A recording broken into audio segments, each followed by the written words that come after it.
Hey, what's up? This is Kristen Carter, and you have tuned in to the I Have ADHD podcast. I am medicated. I'm caffeinated. I'm not super regulated. I've got to be honest, but I am ready to roll, and I'm so glad you're here. Today, I am recording for the first time in a beautiful studio in Philadelphia. I am stoked because we're making the transition from audio only recording to video. And so for those of you who enjoy watching your podcasts on YouTube, I'm here for you. I got you. I'm so glad that you're here. So if you're loving this or if you enjoy the content, please make sure to like, subscribe, drop a comment. I will personally respond to all of the comments posted in the first week of this video. And I think you're really going to love it. And for those of you who are listening on audio, don't you worry. I know you're my OGs. Nothing is going to change for you. But for those of you who enjoy watching on YouTube, I'm so excited to be here. I'm really glad you're here. Let's get started. Today, I have with me one of my favorite people on the planet, my sister, Adrienne Himelright. And she's going to talk all about her journey of being an ADHDer who struggles with people pleasing, and how she's been able to overcome that in her own life and be a support now to hundreds of people who want to stop people pleasing. So, Adrienne, welcome. Thanks. I'm really glad that you're here. Me too. I'm excited. Tell me the most outrageous thing that you've done in order to people please someone. What's like, give us something good. What's the most outrageous thing that you have done to people please? There's so many. One of the things that has been the most, I think like the craziest probably, is I emptied a retirement account to go to a destination wedding. And that was a few years ago. We made some changes since then. Wait, stop. You emptied a retirement account Like my work retirement. fund a destination wedding. And then also put like thousands of dollars on a credit card to do that. Oh my gosh. So bad. What was It was that so like? bad. What was that like for you? It felt like there was no choice. Like, honestly, Mm. my poor husband, he was like, this is not a good idea. We do not have the money to do this. And I was like, we will not be in pictures. We must go. He was like, I was telling him, I'm like, we're going to miss out. They might reject us if we do, like if we don't go. And so we emptied an account and put lots of money on a credit card. And I mean, we had a great time. Yeah. Once we were all in, we were Sure. like, we're going for it. So we had a great time, but I would not recommend doing that to any of your listeners. Maybe not a good choice. That was, The was bad. the emotions that come up for us Oh. when we're faced with a scenario like that, it must have been so strong for you to lead you to empty a retirement account. Like, what emotions do you think you were experiencing? I think, lots of fear. I think I was really afraid. I think I was, FOMO. I have such intense FOMO. I'm going to miss out. They are going to be upset if we don't go. I don't know. There was a lot of manipulation on my part towards my husband and just like guilting, like we're gonna miss out, we have to go. Poor guy. So we've come a long way since then. You've come a long way. And now you help other people stop people pleasing. So I want to read your bio because I just think it's so beautiful. Adrienne is a dedicated life coach specializing in helping people pleasers recognize their worth and build self-trust. Adrienne deeply understands the compulsion to say yes, despite personal reluctance, the anxiety of disappointing people, and the feeling of powerlessness that can dominate daily life. Can you tell me a little bit about that powerlessness? What is it about that experience that causes us to people please?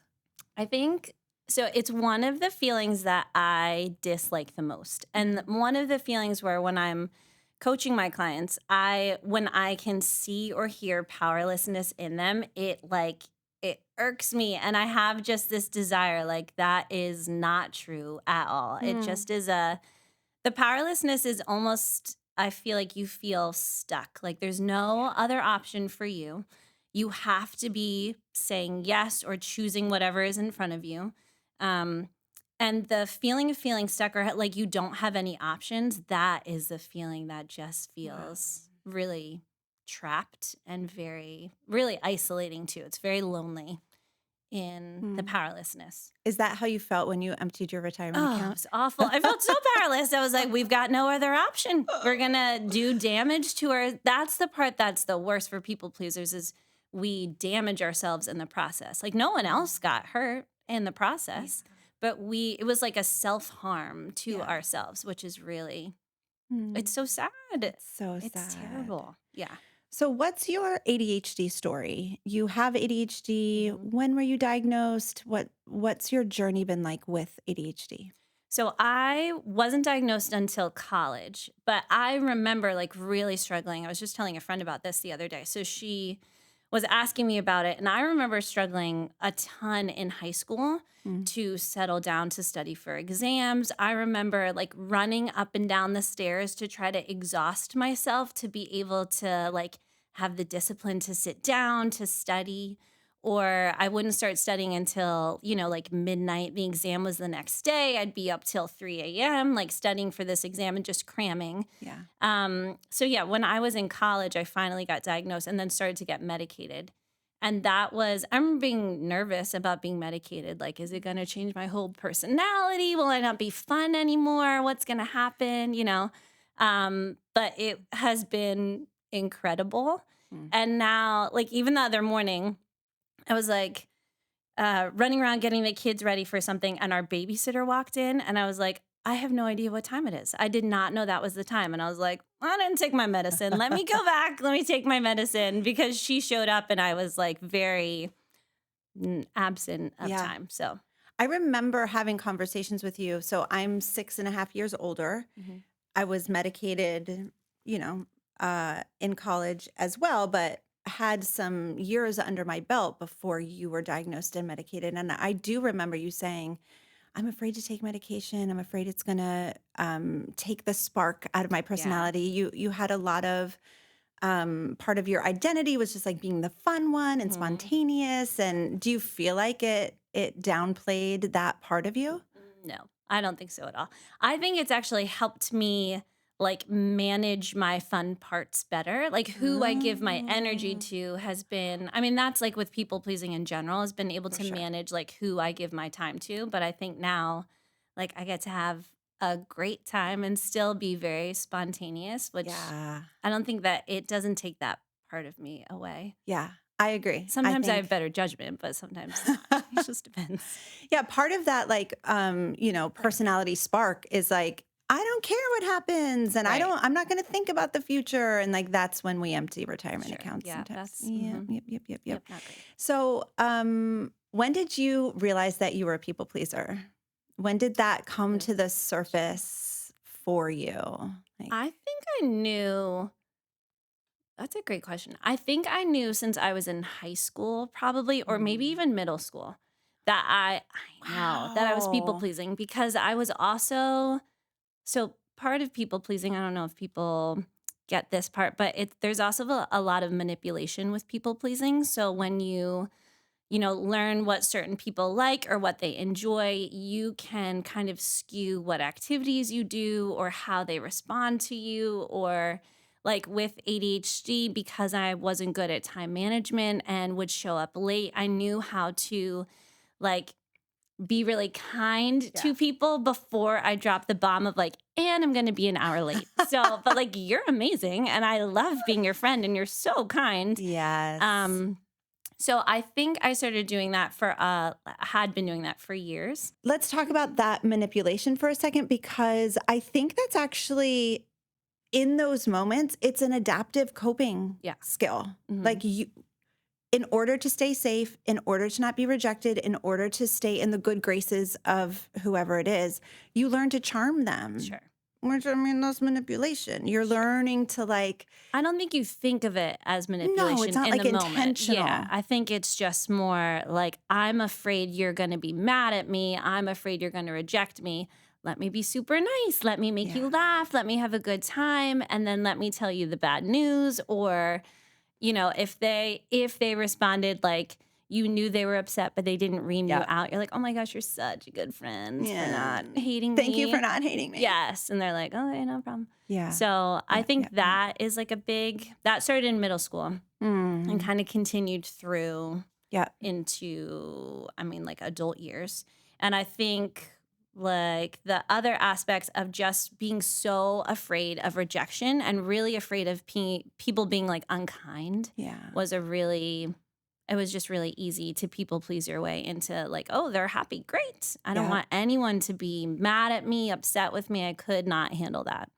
So there's that was so much research on how much more often people with ADHD are rejected than their neurotypical peers. So as a child and adolescent, we experience so much more rejection, and people pleasing and perfectionism as well, kind of on the other end of that. But people pleasing is just a very natural response to like rejection and a coping skill to really try to protect yourself from it. Yeah. Because like normal skills that I feel like people who don't have ADHD, their brain works in different ways. And so like normal daily tasks and things that don't maybe feel like a big deal to other people are like can be really difficult for us. So like group project deadlines, like showing up to class on time, showing up to like lunch with a friend on time, not forgetting that you actually scheduled 2 people for the same thing on the same day.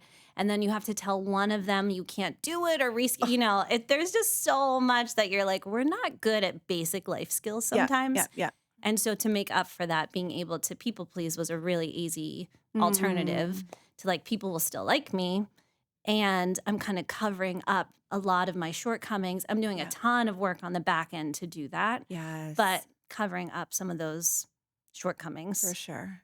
Do you feel like it started in middle school, or where did you learn to people please? Was it around that time? Or I know the answer, but I'm just setting you up with the question. I know that's awkward, but. Okay, so, it has been since I was a child. So I grew up in a really unhealthy home. Yeah. We grew up in a really unhealthy home. And so a lot of like unhealthy dynamics in with our parents and within us as kids. And it wasn't a very stable or steady environment, especially emotionally. Yeah. So one of the ways that I really learned to protect myself is to people please, especially with our parents. So if they were like, you become really acutely alert to people's emotions. And so if I could tell there were high or negative emotions, which there usually were, it was really easy for me to you want to do this? Sure, I would love to do that. Even if I did not want to do that, I was tired, whatever, I would just agree with that. I was really acutely attuned to their emotional needs, right? Yeah. So if I'm like, oh, mom's going to feel really sad if someone doesn't go with her in the car because the other 2 want to go with dad. So even though I want to be with my sisters, I'll go with mom instead to make her feel happy or loved or whatever it is. So there was a lot. That started from a young age. And then it was a coping mechanism and a skill that I learned. And I'm like, oh, it works with them. It works with these people too. Totally. It keeps working. I'm going to continue to do that. Yeah. Even though it was really harmful to me in the process.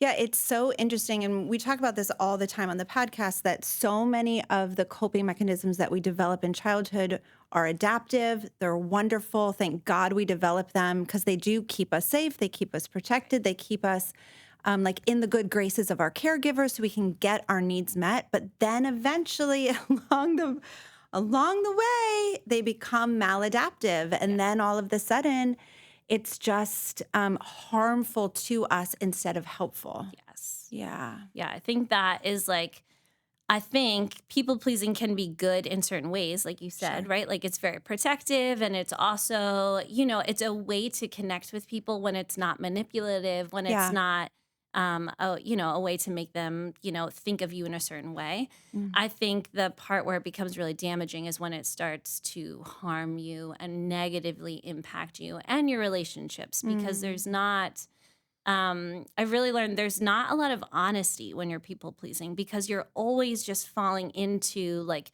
whatever they'd like, whatever would make them happy. Yeah. So you don't actually get to be known in any way.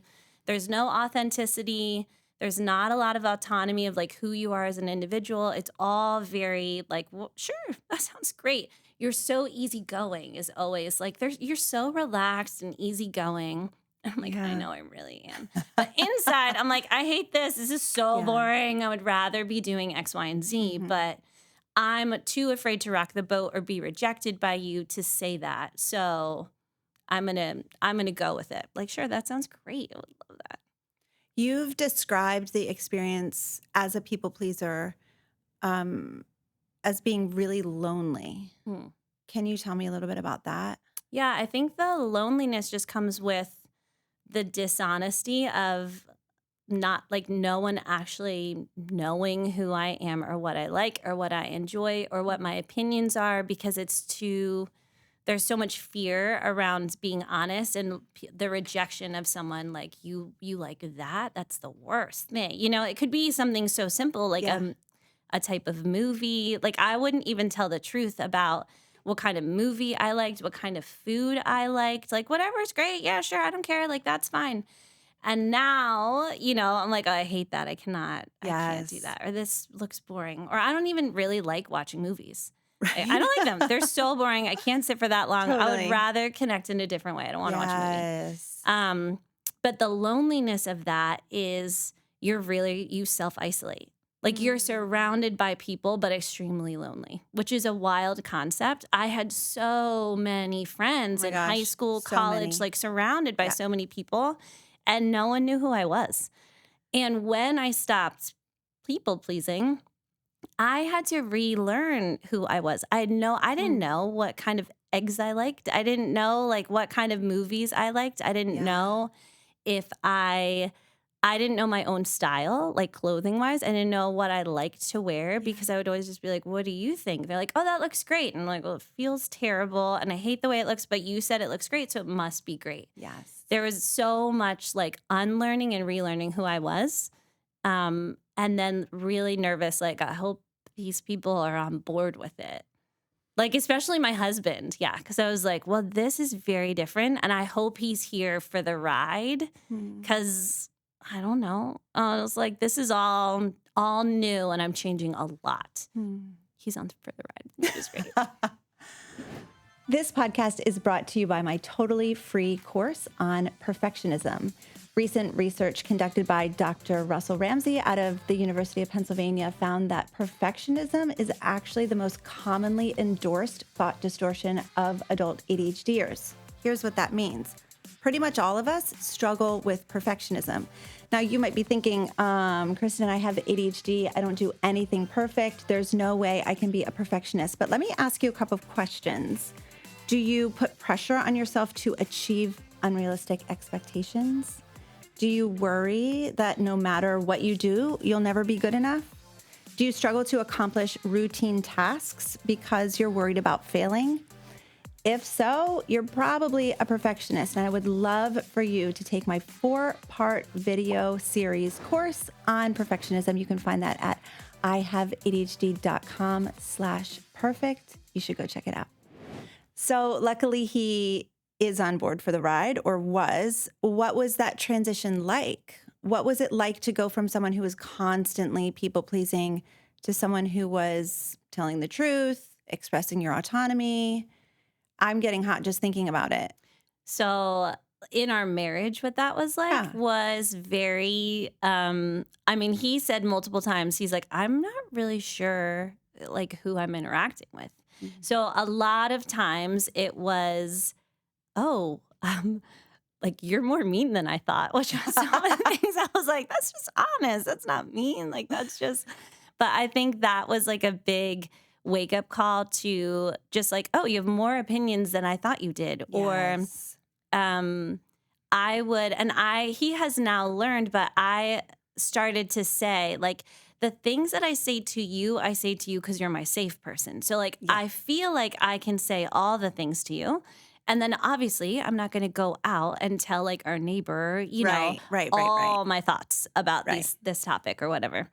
But I think I had been holding back so much that he was like, wow, there is a lot going on in your mind that I didn't know about. Yes. So I think that was like him relearning who I was, me setting different boundaries in our life with people and in relationships. And that was very, I think that was difficult at first. I think that's becoming a lot easier. I think the idea of me has changed, and I think he's okay with that, which is great. So I know he's by okay with that, do you mean he thought he was marrying the nicest human on the planet, and then he found out that he just married a human? Yes. Okay. And I think he still thinks I'm nice. I just think he's like, oh, okay, like you were thinking a lot of things. I wasn't letting him in on anything. So I think just him being able to be like, oh, you've got an opinion on that. Oh, there's something different. Oh, you don't actually agree with me completely on that. That's different, And then he has to adjust to like, oh, you have a different opinion. So how do we make this work? It was easier, right? When you're just like, yeah, sure, that's great. Yeah, that's great too. Yeah. So the adjustment of that has been a transition. It's so convenient for the people in our lives when we just say yes to everything. Sure. Yeah. And with no boundaries, no limits, just say yes, yes, yes. And I agree with you and you're the best. Yeah.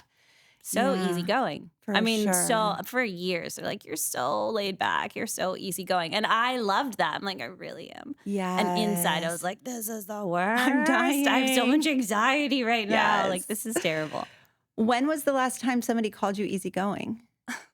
Has it been a minute? It's been a minute. Yeah, that's good. That's like an achievement. I do. Yeah, I feel proud about that. That is so good. Been years. Yeah, it's great. So why do you think that ADHDers specifically, adults with ADHD, why are we people pleasers? People pleasers. There's an S on the end of that. Why are we people pleasers? I think there's a couple of reasons. So I think we kind of hit on the rejection sensitivity. Like we just don't want to be rejected by anyone. And I think the portion of us, like we fall short in so many areas, but we really want to be perfect in relationships. Like it would be so nice for everyone to love us. Like that feels like if we could just perfect this aspect that feels, I think, a little bit more in control, that would be like, it's easy. It's great.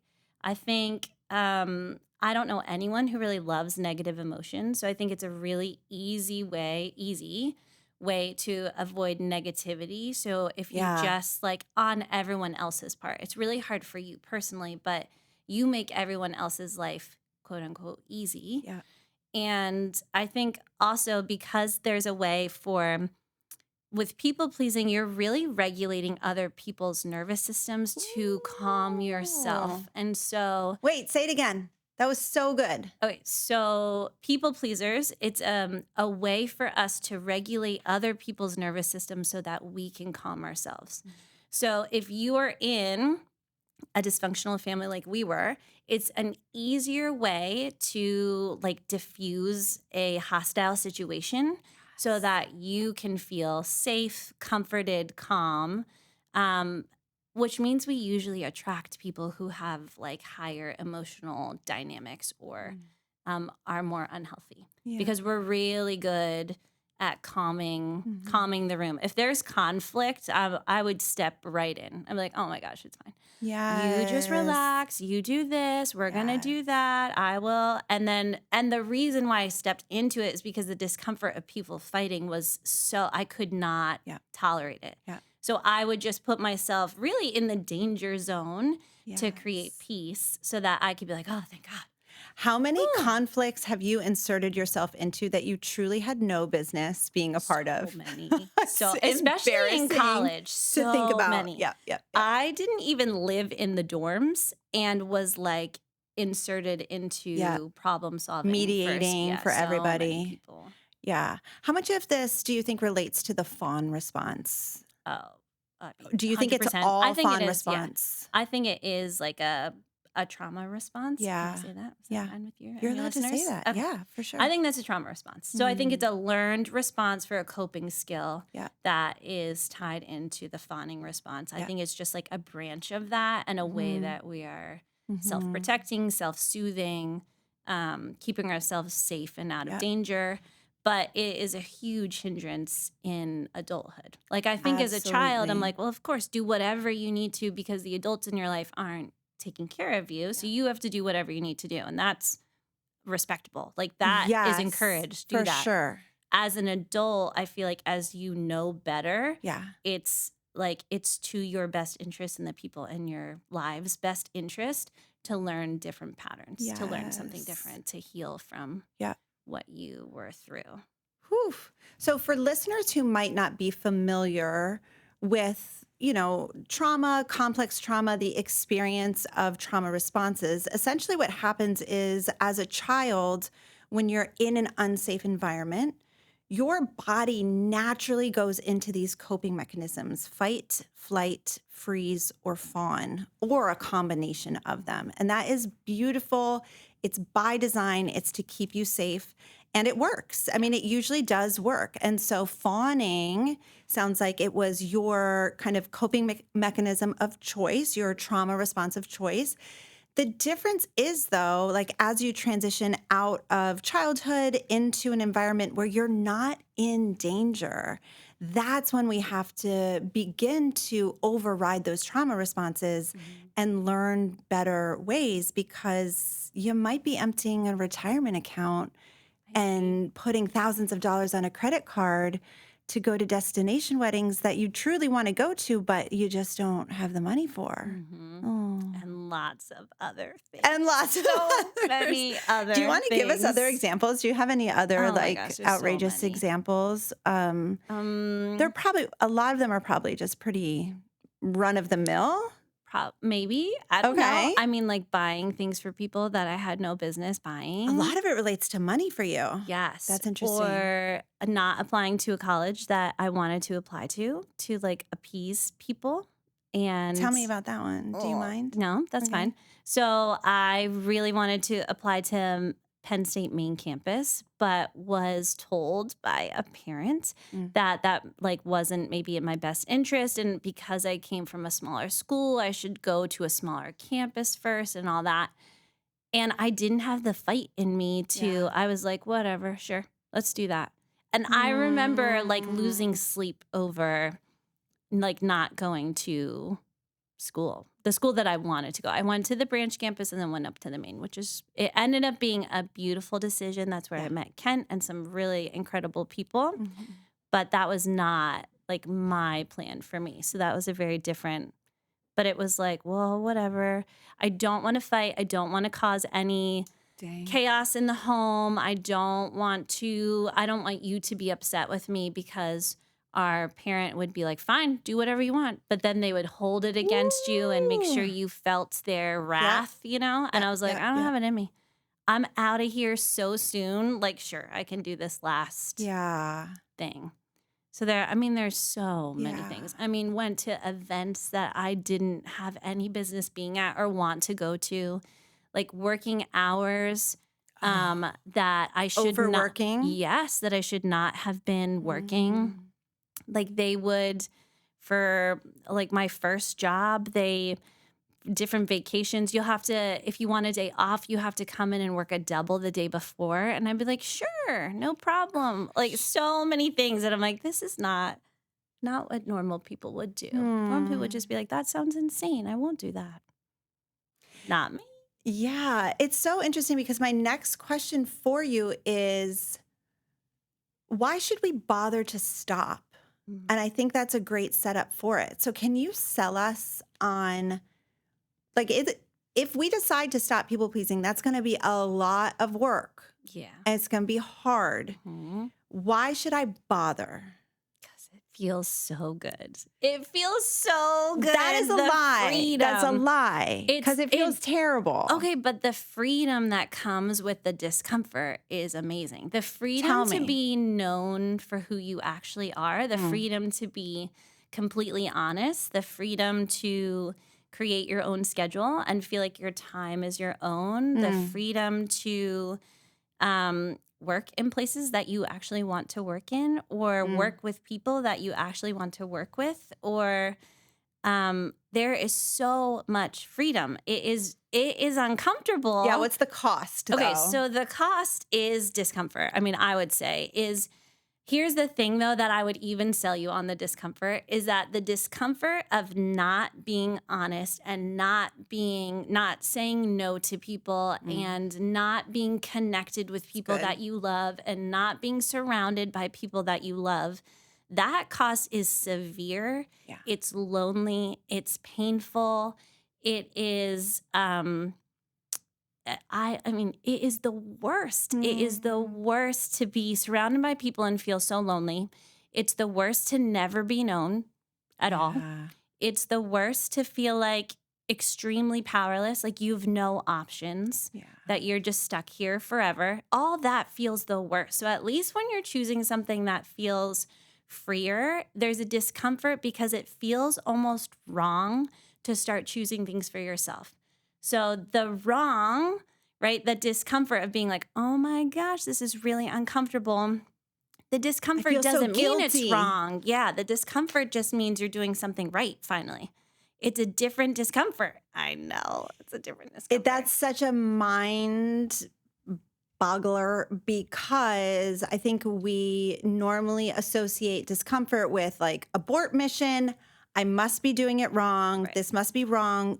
And especially, I've talked before on the pod about fear, obligation, and guilt. And I think that those three are like the drivers. Exactly. And when we feel fear or when we feel guilty, I'm being so selfish and our brain starts to attack us. That feels so overwhelming. It does. Yeah. I think it's really interesting because one of the things that has been really helpful is I would encourage other people to rest, or I would encourage other people, This like, is a you true should just say story. no to that. This is so true. Or you should just whatever. But I didn't allow the same rules to apply to me. Yep. So, like, I could never rest. I mean, I cannot believe I didn't have a seizure in college. I had like 3 hours of sleep a night, if that, because I just had to be go, go, go. And yeah, so there was no rest, there was no, but I would always be like, you should just tell them no, that you won't do it. I could cheerlead and rally for other people, but couldn't live it out in my own life. If they're like, yeah, you should say no, I'd be like, oh my gosh, I can't say no. That feels awful. No, I'm just easygoing. I'll just say yes. I'm fine. It doesn't bother me that much. How many times do you think you've said it's fine in your life? A million times. Yeah. It's fine. It's fine. It's fine. It's fine. Yeah, I started to tell people like it's not actually fine, or catch myself like it's fine. I'm like, actually, it's not fine. It doesn't feel good. I'm actually upset about it, but I'm going to do this anyway. I'm choosing to do this anyway. It's so good. And having the choice feels really nice. Okay, so you're saying that your sales pitch is, even though it feels uncomfortable, it's discomfort with a purpose. Yes. Is that what you're saying? And discomfort with like an end game. Like people pleasing, net positive. Yeah, well, people pleasing, you have to keep up the act over. It's never ending. It's never. Whereas if you are saying no to someone when you are stopping people pleasing, that's where it ends. Like you say no, and it's over. You are then solely dealing with your own personal discomfort, which I think really eases over time. Because you're like, obviously that no needed to be said. Like I needed time to do X, Y, and Z. So I had to say no, and I wanted to say no. And then I remind myself, like, that was a great choice.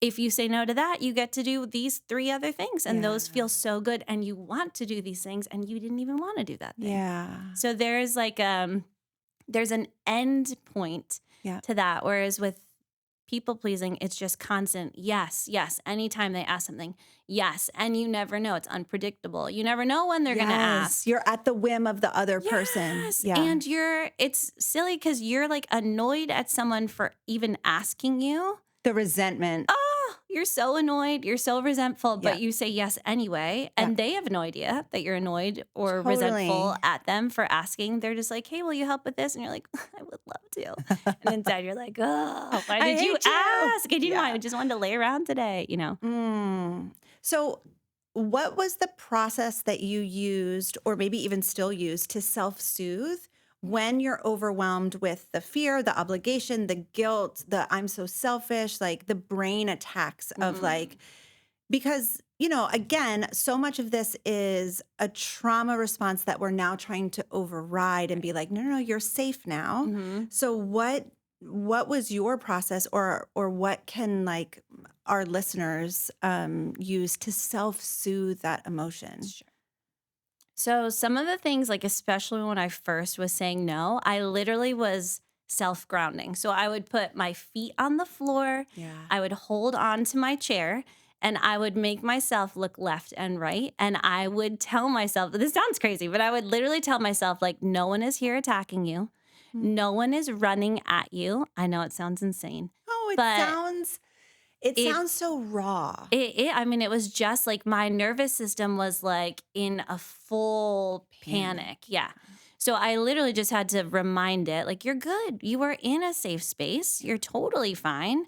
And then I had like certain thoughts that I would write down and have readily available. So if I knew I was going to have a hard conversation with someone, or I knew that I would have to talk to a manager at work and tell them, like, I can't actually cover that for you, whatever it was, then I would remind myself, like, the discomfort doesn't mean that I've done anything wrong, right? The discomfort is something normal that every person who's been in my situation is going to feel. Yes. Like, discomfort is a way that I get to grow. If I say no to this, I get to say yes to. And then I would remind myself of those different So things. huge. And then the other thing, if it was available to me, is I would move my body. So Yes. I love Huge. to be outside. I love to walk. I love to just be in nature. So if I could still feel my body like really activated, I would be like, okay, let's go for a walk. Mm-hmm. And then I would just spend some time outdoors, and that would be a great way for my nervous system to regulate. And then the thoughts keep coming back. So especially when you first say no, they keep coming back. So then I would just have to go back to my same, like, this discomfort is normal. You didn't do anything wrong. This is people say no all the time. Very normal, like that the same Totally. thing that I would say to my bestie is what I was starting to Yes. say to me. So good. Becoming my own bestie. Yeah. Oh, becoming my own bestie. Yeah. That is so good. So you have a resource for us to help ADHDers stop people pleasing. Can you walk us through some of the steps? Like, how in the world, somebody listening who's like, oh my gosh, Where this do I is even me. start? Yeah, where do I even start? Where are some safe and simple places that people can start to maybe override that people pleasing tendency?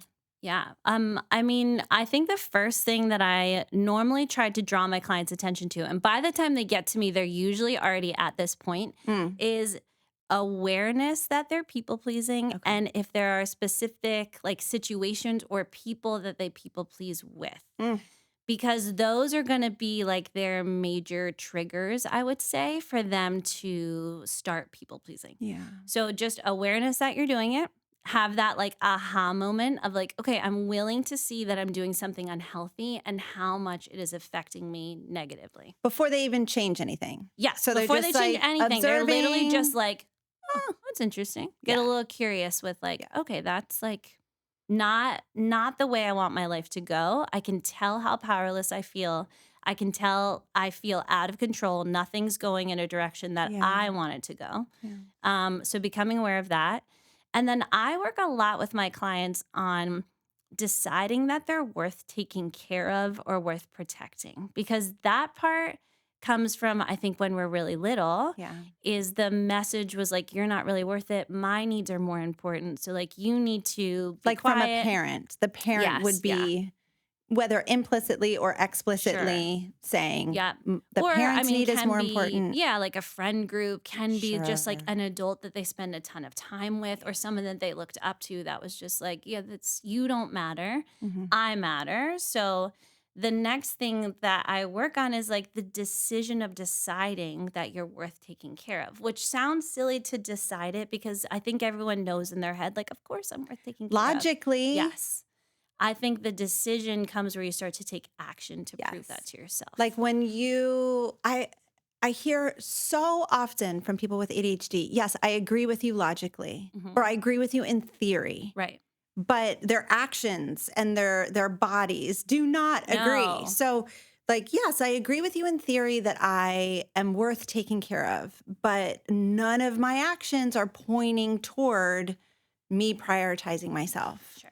And some of the decision part is the action part, which is small. They're little actions. And so like the next thing that I do that's part of that deciding is like decide to start to be honest with safe people in your life. And people pleasers aren't usually surrounded by a lot of safe people. So you Can get we to define decide. safe? What does safe mean? Safe means like they will respect your boundaries, that they're not going to guilt you when you say no, that they're not going to manipulate you to change your mind, that they're not going to like be hostile towards Sure. you or lash out at you Sure. for sharing an opinion or Sure. disagreeing. Well, I guess you don't love me then. Or I Right. guess you don't Nothing want to of be with that. me. Yeah. Or, no. Then Yeah. we're done.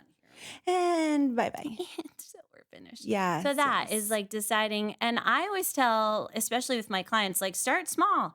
Share you don't want to go to that restaurant. You'd like to go. Can Sure. we try something different? Yeah. I don't like that place as much right now. Yeah. Or, you know, With things that don't really matter that don't much. matter. Like they're usually like normal human beings. That's just what they do. They just share opinions on their things, you know.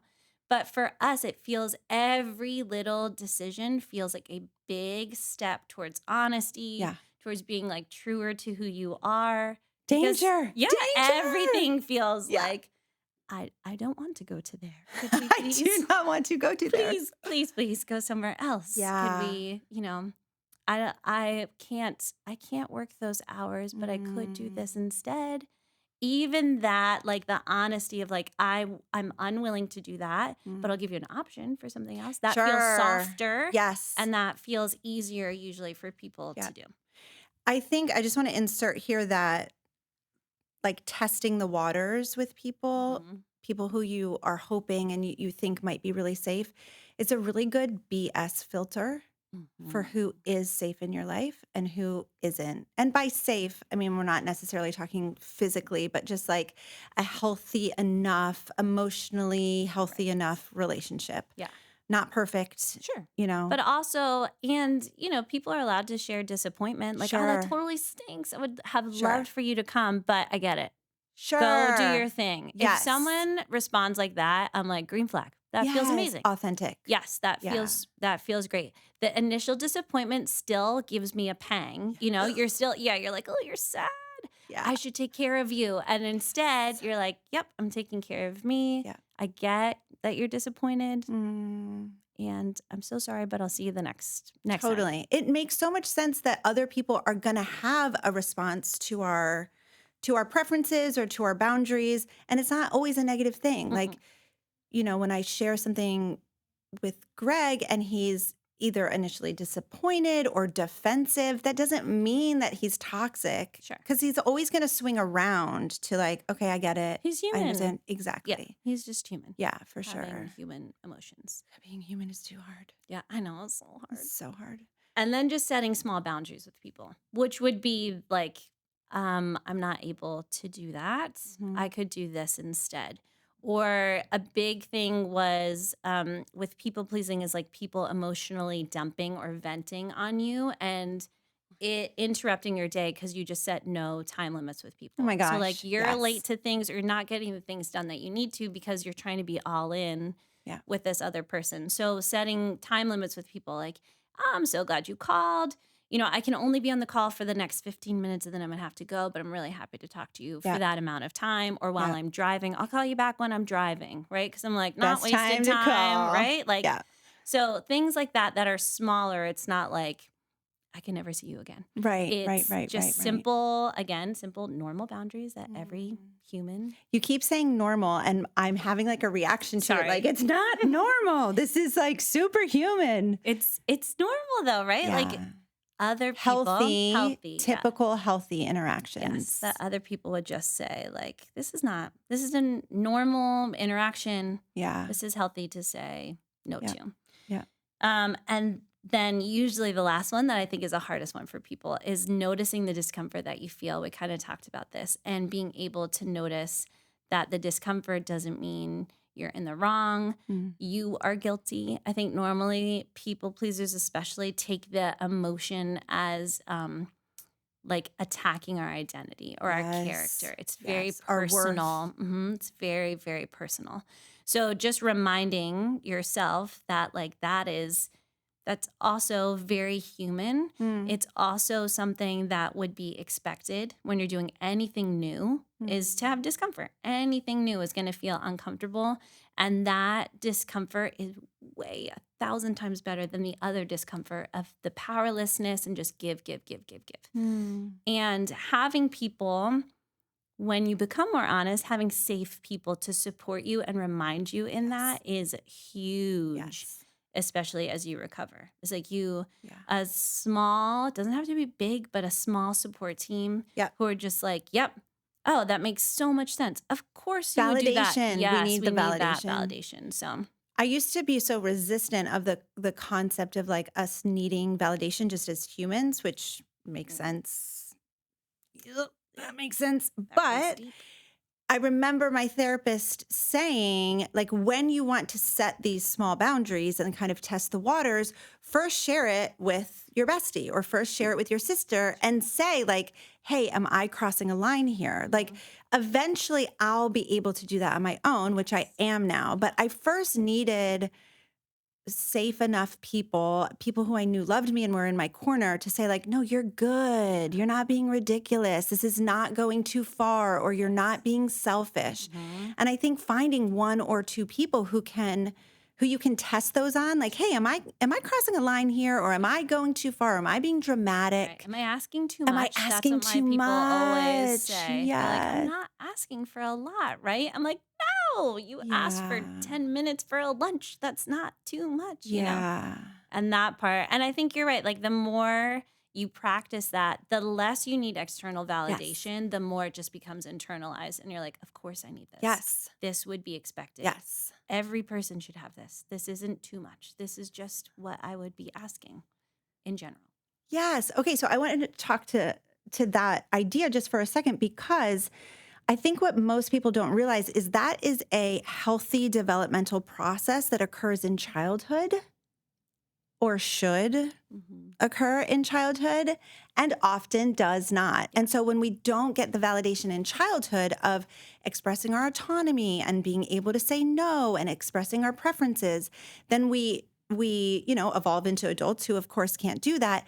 And then we still need to go back and kind of parent that inner child who's never had that developmental process completed. And so having you tell me like, no, you're fine, you're good. Or having Hillary tell me like, no, you're not being dramatic. That external validation is what then allowed me, I thought I'd become dependent on it. But I didn't. It's the opposite. It actually allowed me to evolve into someone who is independent. And so like, people reach out for validation from your healthy enough relationships. Yeah. Like decision making as a people pleaser. And an ADHD combo. It takes forever. Oh my gosh. Forever. It's the worst. So it'd always be like, what about this? What about this? I don't know. Maybe this, maybe this. Yeah. And there's so much more internal dialogue that I'm like, this is a good decision. Yes. Just do that. It doesn't matter. It doesn't matter. Same. I'm going to take care of myself either way. Yeah. Both are good. Oh my Let's gosh. just do that. So good. Yeah. How can people get in touch with you, reach out to you, work with you? And I know you have a free download for us. So can you share all the things?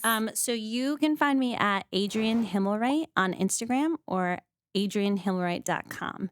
And my website is on there. There's a freebie on there for you to download, a workbook for you to work through with some light reading and questions to go through.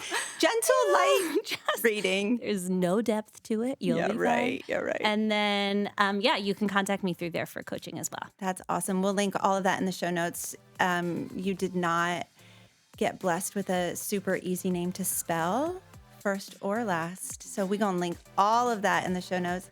Thank you so much for being here. I love you. I'm really, really glad that you were my first guest in studio. How so fun. fun to be here. Yeah.